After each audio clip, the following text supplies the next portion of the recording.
আসুন ইয়াকুমু ইয়াকুমু ইয়ানা ইয়াকুমু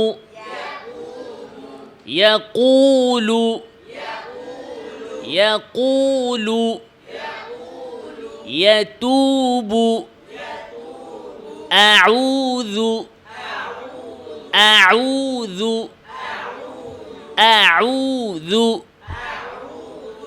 সুদুরি সুদুরি সুদু দেখেন দম্মা যদি একাধিক দম্মা থাকে একসাথে দুইটা তিনটা তাহলে প্রত্যেকবার ঠোঁট গোল করতে হবে আলাদাভাবে, এটাও ঠিক না, আবার করতে হবে না, এটাও ঠিক না। যখন যেটার দরকার, যেমন দেখেন সুদু, এখানে বারবার ঠোঁট গোল করার প্রয়োজন নাই। সু সু দু রো এভাবে বলার দরকার আছে? হ্যাঁ, সু দু রো বলার দরকার নাই। সুদু রো একসাথে কিন্তু হয়ে গেছে। সুদু সুদু সুদু রো সুদু রো, কারণ সদের মাখরাজ নিচের দাঁত, জিহ্বাকে নিচের দাঁতে আনতে হবে, আর দালের মাখরাজ জিহ্বাকে উপরের দাঁতে নিতে হবে। বাস, শুধু মাখরাজ একবার উপরে একবার নিচে নিলেই উচ্চারণ হয়ে যাচ্ছে সুন্দরভাবে। তো এখানে এভাবে প্রয়োজন নাই, সু দু রো দরকার নাই। সুদু রো বুয়ুতি বিরুহি যানুবি ইউকাদু ইউসিকু মুহিনু নুদিয়া আকুলু রাসূলু ইয়াখুরু ইয়াহুরু ইয়াহুরু হুদুদু। দেখেন হুদু হুদু একবার গোল করার দ্বারাই কিন্তু হা এবং দালের দম্মা আদায় করা হচ্ছে। হুদু হুদুদু, এখানে বারবার দরকার নাই। হু দু দু দরকার নাই। হুদুদা ইউসালু মালাকুতু, এখানেও একবারেই মালাকুতু। কত কি আবার মালাকুতু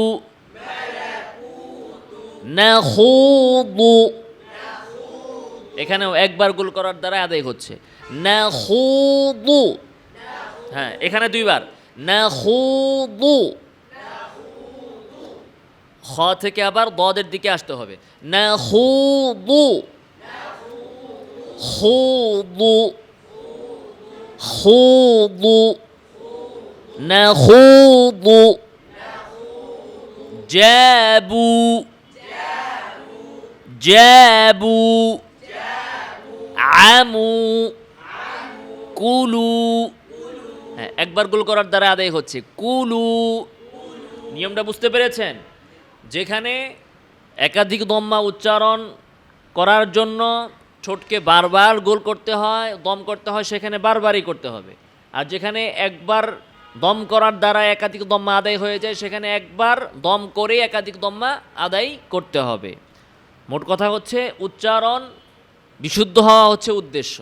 এখন যেখানে একাধিকবার দম করতে হয় উচ্চারণ বিশুদ্ধ করার জন্য, সেখানে একাধিকবার আমরা দম করব।